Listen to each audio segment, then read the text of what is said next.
To, čo ste vydávali, nebolo ničím podložené a zadlžili ste o 20 miliard celú Slovenskú republiku a zároveň vám asi treba preložiť, čo znamenajú jednotlivé výhľady ratingových agentúr medzinárodných, pretože 3 najväčšie ratingové medzinárodné agentúry, ako napríklad Fitch Ratings, potvrdili hodnotenie A so stabilným výhľadom. Dokonca toto hodnotenie bolo potvrdené v máji 2026.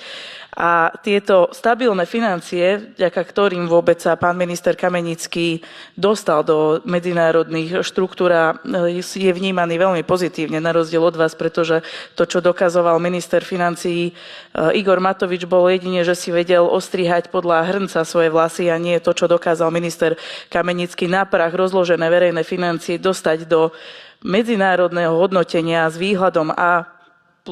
Takže, pán Jakab, hovorte fakty, toto nie sú narodeninové koláčiky a tortičky, ktoré ste rozdávali na úrade vlády.